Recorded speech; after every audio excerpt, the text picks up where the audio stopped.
नमस्कार, जय हिंद दोस्तों। आप देख रहे हैं मास्टर वीडियो ऑफिशियल। और रेलवे में जो मिनिस्ट्रियल स्टाफ होता है, जो देखते होंगे ऑफिस में मेनली रहता है, जो डिविजनल ऑफिस है उसमें मेनली आपको देखने को मिलेंगे। तो उस ऑफिस में क्या सब काम होते हैं, क्योंकि बहुत लोग ये पूछते हैं। और उसमें होता क्या है कि जैसे कोई कैंडिडेट किसी काम से जाता है तो कुछ स्टाफ तो होता है पर वो उसका काम कर नहीं देता है, तो उनको लगता है कि ये सब जानबूझ के काम नहीं कर रहा है।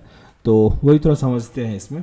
पर इससे पहले बता दें, आप किसी भी एग्ज़ाम की तैयारी कर रहे हैं उसमें आपको टेक्स्ट बुक का प्रैक्टिस सेट हेल्प पर इससे पहले बता दें, आप किसी भी एग्ज़ाम की तैयारी कर रहे हैं उसमें आपको टेक्स्ट बुक का प्रैक्टिस सेट हेल्प करेगा। इसमें भी जीत संकल्प का सेल चल रहा है, जिसके अंतर्गत 28 तारीख से लेकर 31 तारीख तक जो yearly text book pass pro है, जिसका प्राइस 700 के आसपास होता है, जिसमें आपको प्रीवियस ईयर क्वेश्चन भी मिल जाएगा, वो भी आपको 263 रुपये में मिल जाएगा। और अगर आप MBO कोड यूज़ करेंगे तो एक्स्ट्रा 12% का डिस्काउंट मिल जाएगा। और अगर अभी सिलेक्शन भी पाते हैं तो आपको रिफंडेबल भी हो जाएगा। इसमें 800 से अधिक अलग अलग एग्ज़ाम का तैयारी हो जाएगा, साथ ही प्रीवियस और क्वेश्चन भी होता है। और 17 लाख से अधिक बच्चे इनरोल हैं, ताकि आपको रियल कंपटीशन ही पता चल पाएगा। तो लिंक डिस्क्रिप्शन बॉक्स में है। कोड यूज़ करना है MBO, ये साल का सबसे कम रेट होगा, तो ज़रूर विजिट कीजिएगा। अब बात करते हैं ऑफिस का। तो जनरली ऑफिस आपको देखने को मिलेगा, ये लिखा रहता है JAGS, जो डिविजनल रैंक का ऑफिस होता है उस पर। और यहाँ पे जो ऑफिसर बैठते हैं वो लेवल 11 से लेके लेवल 15 तक बैठते हैं, मतलब DRM।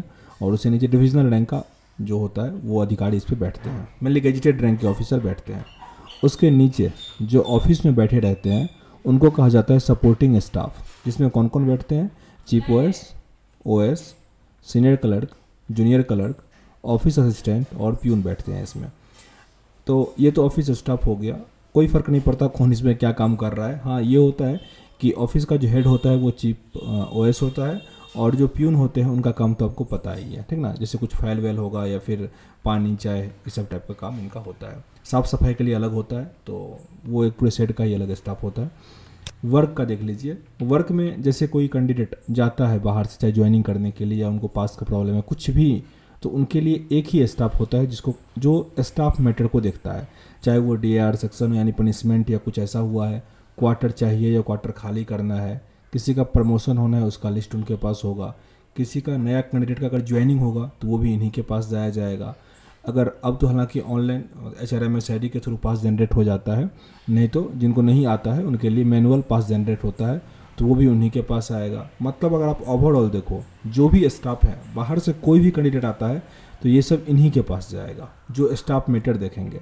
इसीलिए अक्सर कोई अगर बाहर से आते हैं तो कोई जैसे हमको ही कह देते हैं कि सर ये देखिए या कुछ ऐसा काम, तो वो जो स्टाफ मैटर देखता है वही वो ये काम करेगा।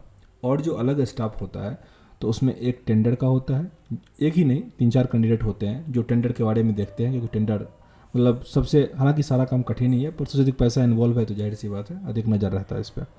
आगे है बिलिंग का। इसमें भी 2 से 3 जो स्टाफ होते हैं वो इसमें होते हैं। देखते होंगे अक्सर जो ऑफिस में जाएंगे ना, कुछ लोग किसी से बात नहीं करेंगे, बस काम कर रहे हैं अपना। तो यही टेंडर, बिल्स वाले को अधिक कॉल तो लाते रहेगा, क्योंकि कॉल करके कहना होता है या उनको कॉल आते रहता है। और एक होता है ऑफिस रिकॉर्ड का, यानी जैसे मैं शेड में काम करता हूँ तो उस शेड में कितना सामान आया, कितना सामान गया, सब कुछ एवरी मंथ एक बुक पब्लिश होता है, जो GM के पास है, जो भी रेलवे ऑफिस होता है वहाँ जाता है, तो वो कॉपी पब्लिश होता है। तो उनके पास क्या होता है, रेलवे के स्टाफ ही, जो टेक्नीशियन होंगे या जो भी होगा, वो वहाँ पे डॉक्यूमेंट लेके जाएंगे, वो उसमें वो फीड करेंगे। तो वो PCDO या और भी कुछ अलग अलग होता होगा, उतना हमको आइडिया नहीं, पर वो ऑफिस रिकॉर्ड रखते हैं। तो वही जो ऑफिस स्टाफ है वही आपका हेल्प करेंगे, और कोई नहीं करेगा इसमें से, क्योंकि बहुत को तो पता नहीं होता, बहुतों को पता भी होता है तो उनको सिस्टम में कहाँ पे क्या है वो नहीं पता होता है, बस वो गाइडेंस कर सकते हैं। छुट्टी उट्टी के लिए जो होता है वो आपका, जैसे इसमें छुट्टी के लिए ऑफिस स्टाफ आपको कोई हेल्प नहीं करेगा, जो ऑफिस के कैंडिडेट हैं वही छुट्टी देते हैं। वैसे जैसे सेट में होंगे तो आपका कोई हेड होगा तो उसको पावर होता है 15 दिन का, 10 से 15 दिन का छुट्टी देने का, या कहीं कहीं उससे भी कम होता है। हम लोगों का ये है कि जो हमारे चीफ OS है वो हम लोगों को 10 से 15 दिन का दे सकते हैं। उससे अधिक के लिए हम DME सर से मिलते हैं। DME 30 दिन तक छुट्टी दे सकते हैं, सीनियर DME। उससे ऊपर के लिए हमको डिवीज़न जाना पड़ेगा, ठीक है, DPO EPO इनके पास जाना पड़ता है।